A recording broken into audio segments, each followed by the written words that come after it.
All right, hello everyone.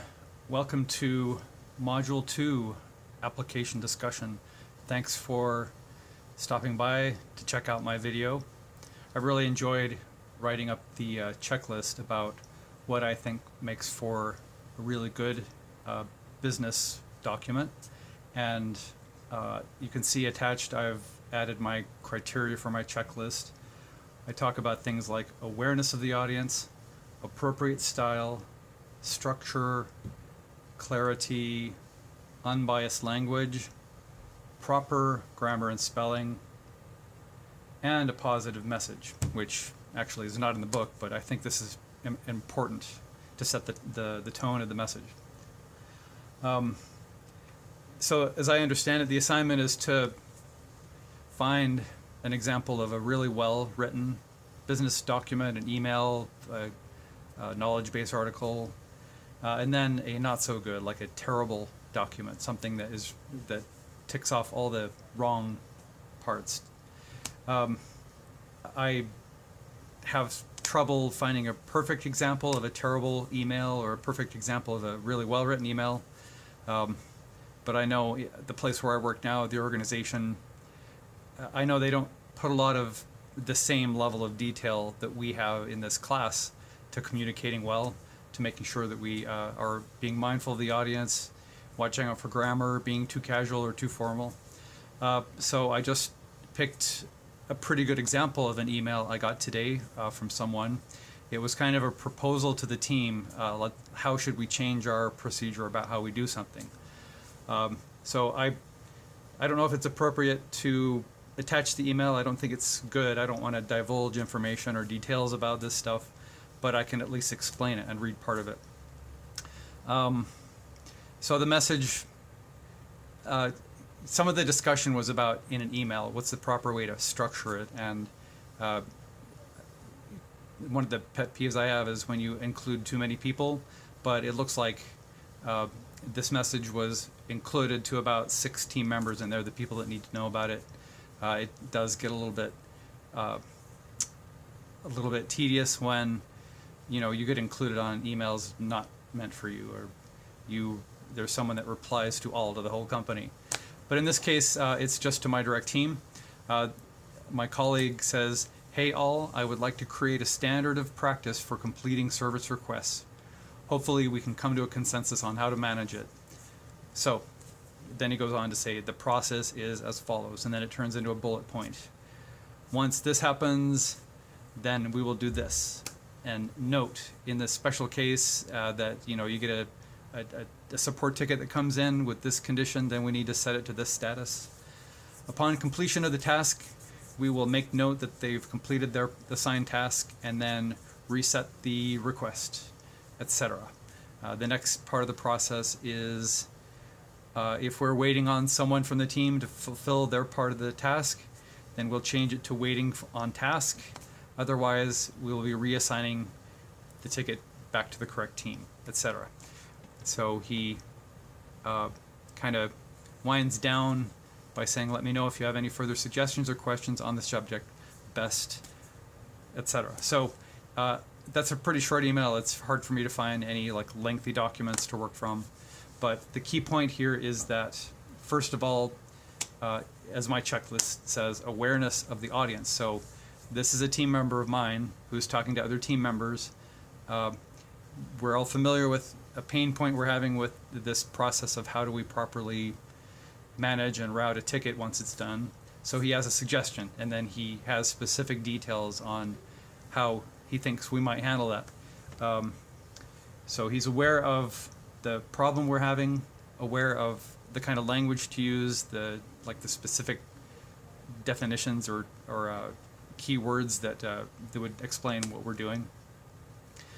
There's a little bit of jargon, but then that's the stuff we'll understand. Like in our ticketing system, we have a status depending on what the ticket is doing. So we'll have waiting for vendor, waiting on tasks, assigned, pending completion, that sort of thing. So he's just suggesting on this action, we will set the ticket to that status. So in this case, a little jargon is acceptable and pretty useful. So next is appropriate style.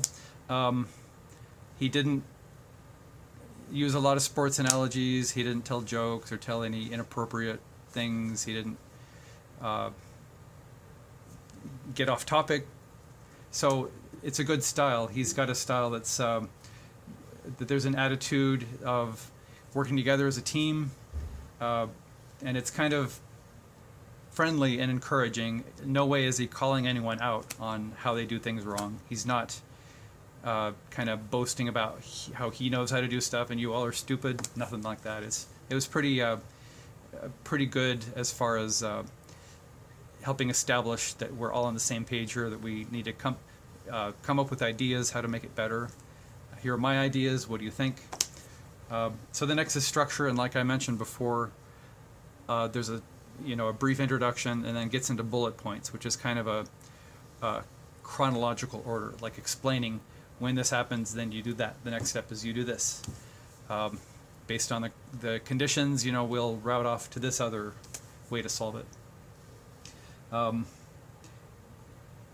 So it's kind of a chronological, where we start out with this one situation, and the next step is going to be this, leading towards the end. All right, clarity is pretty important. Again, it's not really ambiguous. There's no doubt we're talking about this problem, and these are my suggestions. Instead of veering off topic, saying, oh, and another thing I thought of, or complaining about something, it's really on task. Like this email does not say, it does not detour into other topics, unrelated topics. A really good idea is you just cut off this email and then write another one if you have some other specific thing to address.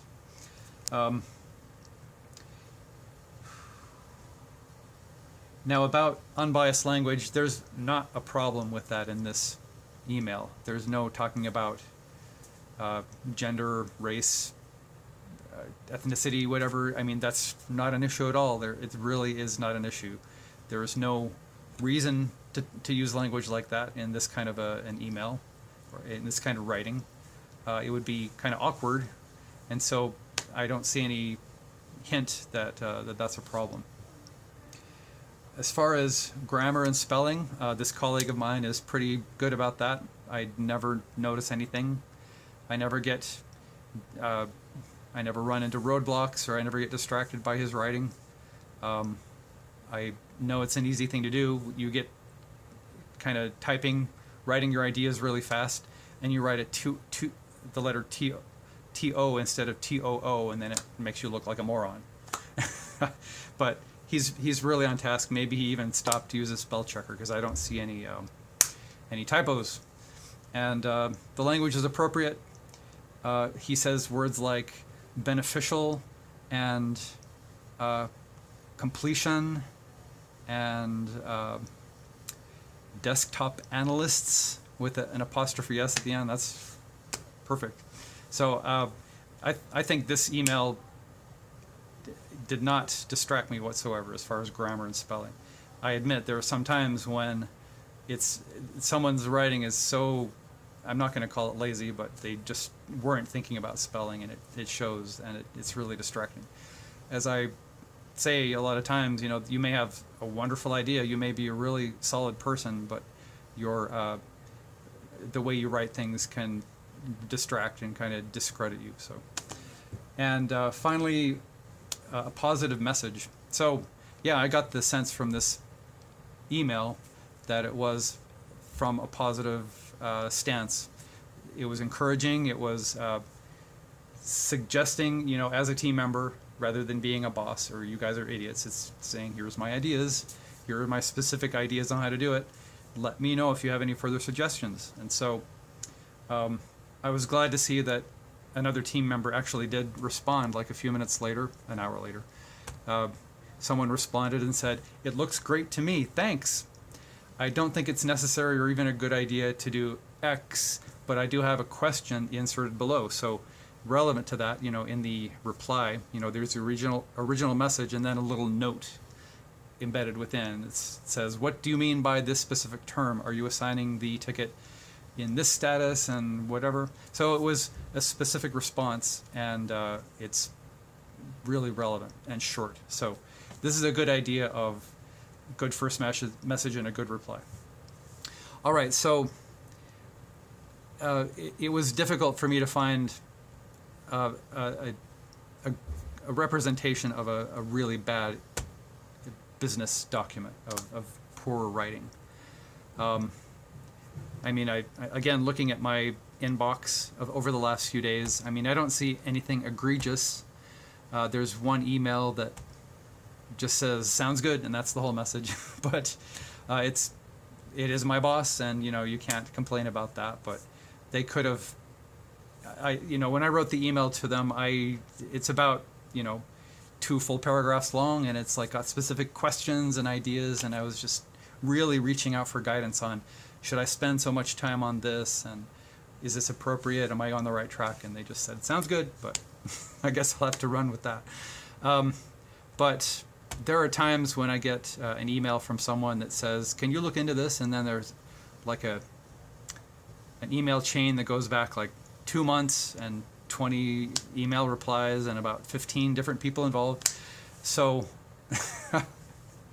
that's kind of throwing me I